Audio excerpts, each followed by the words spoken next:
Hello student, last lecture में हम लोगों ने डिस्कस किया था अबाउट पोटेंशियोमीटर। पोटेंशियोमीटर के बारे में अपने बोला था कि पोटेंशियोमीटर की हेल्प से किसी भी सर्किट के अंदर अननोन ईएमएफ या फिर अननोन पोटेंशियल डिफरेंस को कैलकुलेट कर सकते हैं। पोटेंशियोमीटर विभव मापी की अगर बात करें तो विभव मापी सर्किट से किसी भी टाइप का करंट नहीं लेता है। किसी भी टाइप का करंट अगर नहीं लेगा तो इसका मतलब इसका रेजिस्टेंस प्रतिरोध कितना अनंत होता है। अब प्रतिरोध अगर अनंत है तो विभव मापी एक आदर्श वोल्टमीटर की भांति कार्य करती है। फिर इसके बाद में अपन ने बात की थी कि पोटेंशियोमीटर जो है विभव मापी उसके अंदर प्रिंसिपल की, तो प्रिंसिपल के लिए जिस अननोन ईएमएफ या फिर अननोन पोटेंशियल डिफरेंस का वैल्यू कैलकुलेट करना है उस अज्ञात विभवांतर को रिलेट करेंगे अपन विभव मापी के तार के ऊपर वितरित एक समान प्रतिरोध के साथ। जहां से अपन ने बोला था कि एक टर्म आया था आपका पोटेंशियल ग्रेडियंट, विभव प्रवणता। विभव प्रवणता किसको बोला था कि पोटेंशियोमीटर वायर विभव मापी के तार की एकांक लंबाई के ऊपर पोटेंशियल ड्रॉप, विभव मापी के तार के एकांक लंबाई के ऊपर विभव पतन को विभव प्रवणता कहा जाता है। विभव प्रवणता से अपन को मिला था फॉर्मूला x = v/L और इसका यूनिट कितना होता है वोल्ट पर मीटर। प्राइमरी सर्किट की अगर बात करें कि विभव मापी के प्राथमिक परिपथ में एक प्राथमिक सेल, एक आपका धारा नियंत्रक रियोस्टेट और एक आपका की K1 तार AB के साथ सीरीज में जुड़ा था। अगर आपको सेल का इंटरनल रेजिस्टेंस गिवन हो, धारा नियंत्रक का रेजिस्टेंस गिवन हो, तो पोटेंशियल ग्रेडियंट विभव प्रवणता का वैल्यू आया था आपका EP/R+R' plus small r into में कैपिटल R/L।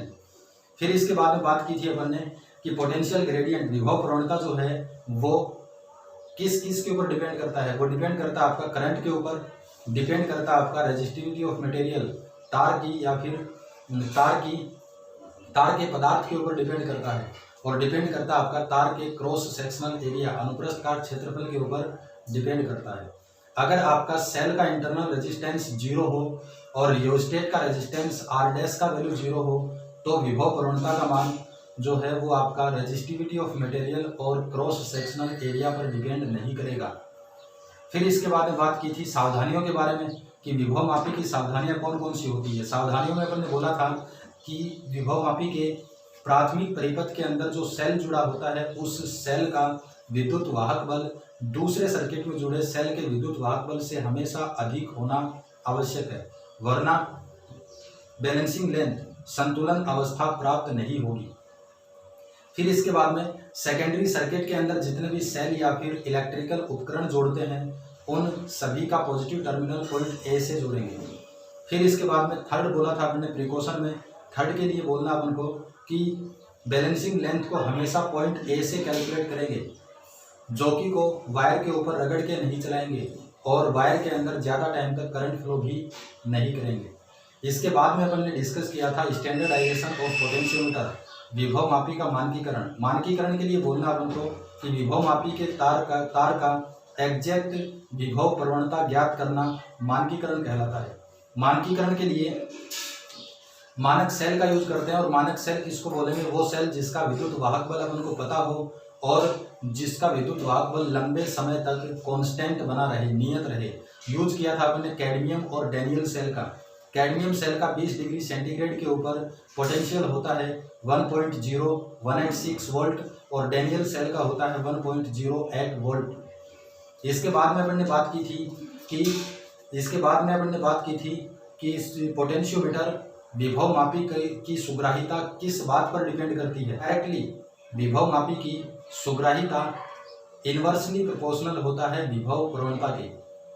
इन्वर्सली प्रोपोर्शनल अगर है तो x = आपका कितना था v/L, तो विभव मापी की सुग्राहिता डायरेक्टली प्रोपोर्शनल है आपका लेंथ के, इसीलिए विभव मापी के तार को 10 मीटर लंबा लिया जाता है।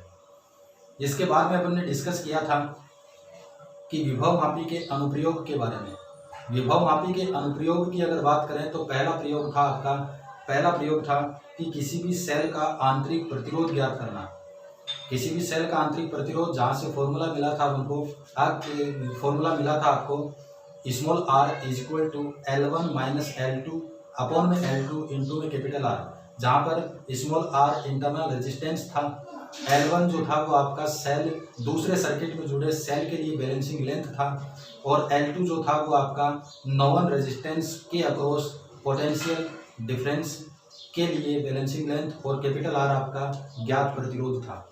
इसके बाद में आज अपन डिस्कस करेंगे पोटेंशियल, आज अपन डिस्कस करेंगे इसी इंटरनल रेजिस्टेंस के ऊपर एक न्यूमेरिकल के बारे में। न्यूमेरिकल गिवन आपको कि एक विभव मापी जिसके तार की लंबाई 10 मीटर, तार की लंबाई आपको गिवन है 10 मीटर,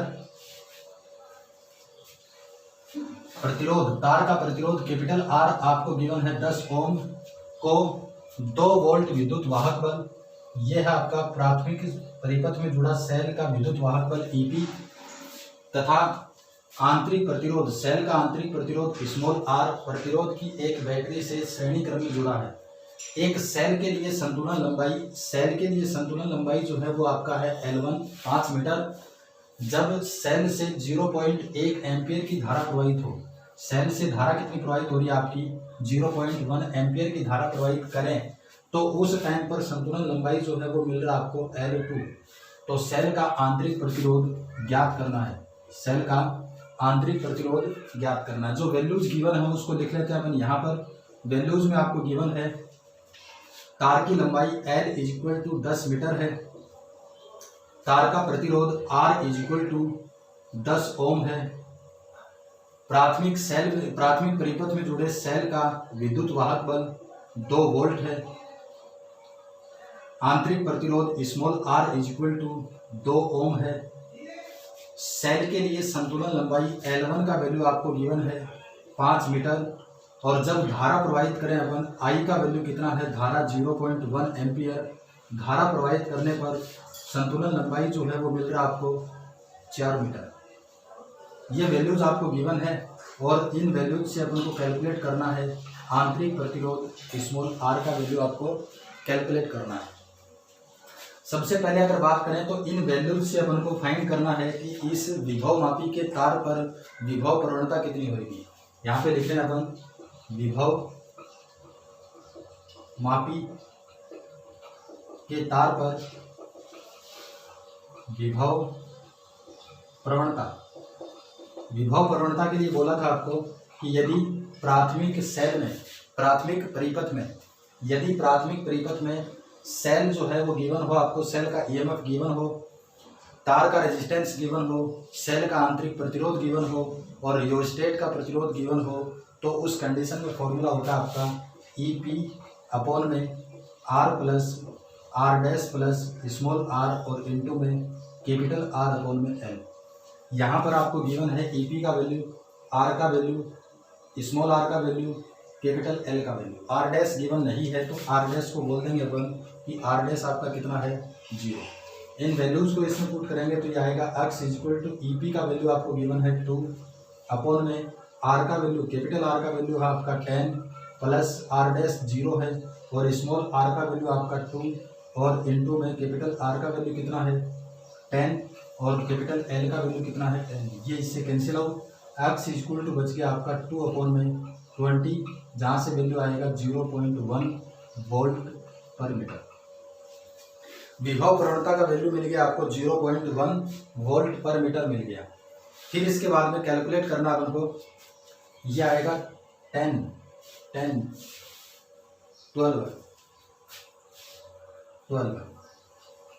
0.17 वोल्ट पर मीटर आएगा। अब अपन को फाइंड करना है कि इस सेल का इंटरनल रेजिस्टेंस कितना होगा। इंटरनल रेजिस्टेंस के लिए अपन ने बोला था कि small r is equal to formula कितना, small r is equal to E minus V, या फिर यहाँ से बोले अपन कि E इज इक्वल टू कितना आपका V प्लस IR। इसको अगर इस साइड में करें तो IR इज इक्वल टू कितना E माइनस V और small r is equal to कितना E माइनस V अपॉन में कितना है I है, अपॉन में कितना है I।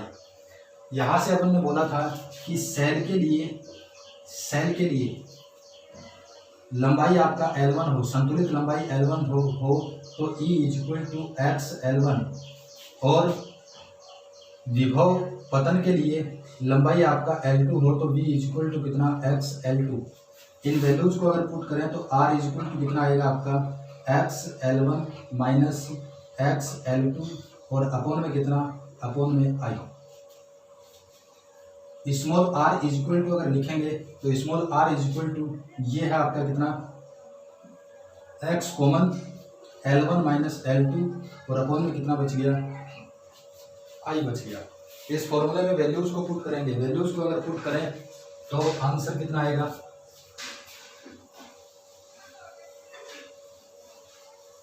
यहाँ पर पुट कर रहे हैं अपन small r equal to x का वैल्यू कितना आया था 0.17, L1 का वैल्यू कितना है आपके पास, L1 का वैल्यू है आपके पास 5 और L2 का वैल्यू कितना आपके पास 4, तो ये 4 अपॉन में I का वैल्यू कितना गिवन है, I का वैल्यू गिवन आपको 0.1, small r equal to 0.17 into में 1 और अपॉन में कितना 0.1। यहाँ से इसको कैलकुलेट करेंगे तो आंसर आएगा इंटरनल रेजिस्टेंस का 1.7 ओम। इस टाइप से इस न्यूमेरिकल को सोल्व कर सकते हैं। इसके बाद में डिस्कस करते हैं अपन विभव मापी के दूसरे अनुप्रयोग के बारे में। और दूसरा अनुप्रयोग है आपका कि विभव मापी की सहायता से किन्हीं दो सेलों के विद्युत वाहक बलों की तुलना करना। यहाँ से लिख रहे हैं अपन दूसरा अनुप्रयोग, अनुप्रयोग नंबर 2। दूसरे अनुप्रयोग में बोलना अपन को दो सेलों के विद्युत वाहक बलों की तुलना करना। विभव मापी की सहायता से किन्हीं दो सेलों के विद्युत वाहक बलों की तुलना अगर करनी हो तो उन दोनों सेलों को विभव मापी के दूसरे परिपथ में जोड़ेंगे। पहले परिपथ की बात कर रहे हैं अपन कि इसका पहला परिपथ था आपका, ये है वायर AB A और ये B। प्राथमिक परिपथ के अंदर कनेक्ट करेंगे एक सेल को जिसका विद्युत वाहक बल है EP।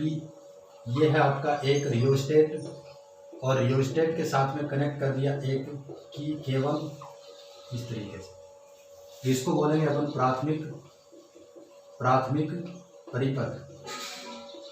इसको बोल दिया प्राथमिक परिपथ।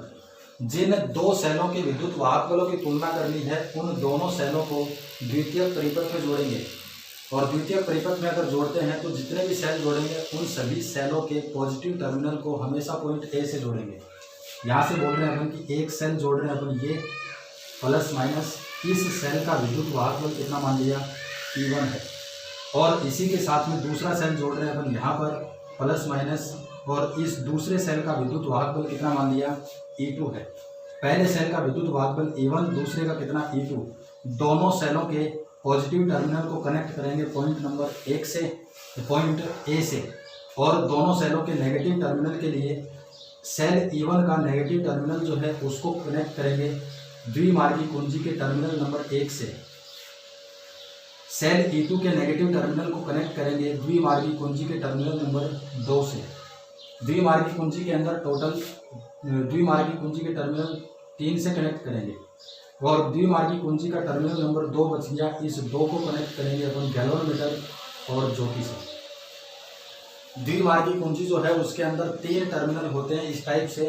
ये आपका द्विमार्गी कुंजी, एक डॉट यहाँ पर, एक डॉट यहाँ पर, एक डॉट यहाँ पर, 3 टर्मिनल होते हैं।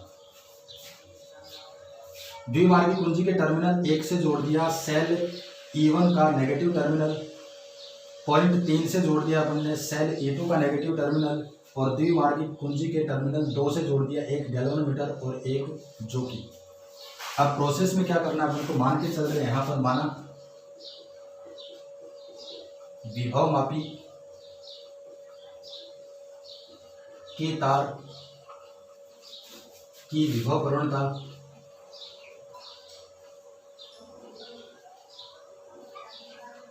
बराबर कितना है x। यहां से मान के चल रहे हैं अपन विभव मापी के तार की विभव प्रवणता कितनी है x है। पहले प्रोसेस में बोलना है केवल सेल E1 के लिए। सेल E1 के लिए अगर बोलेंगे तो टर्मिनल 1 और टर्मिनल 2 द्विमार्गी कुंजी के टर्मिनल 1 और 2 के बीच में प्लग को इंसर्ट करेंगे। प्लग को क्या कर दिया, इंसर्ट, तो सर्किट केवल आपका ये वाला काम करेगा, सर्किट केवल E1 के लिए काम करेगा, नीचे वाला सर्किट काम नहीं करेगा। फिर बाद में इस जोकी को वायर के ऊपर स्लाइड करेंगे और उस पॉइंट पर टच करेंगे जिसके लिए गैल्वेनोमीटर में कोई भी डिफ्लेक्शन ना हो। मान के चल रहे हैं अपन इस सेल E1 के लिए संतुलित लंबाई कितना आ गया आपका L1, तो यहाँ से बोल दिया अपन ने, माना सेल E1 के लिए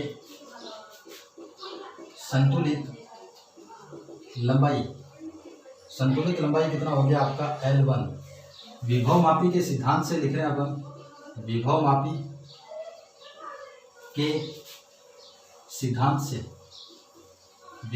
के सिद्धांत से अगर बोलें तो अक्स इक्वल टू कितना था, अक्स इक्वल टू था आपका, X equal to B upon L या फिर E अपॉन L।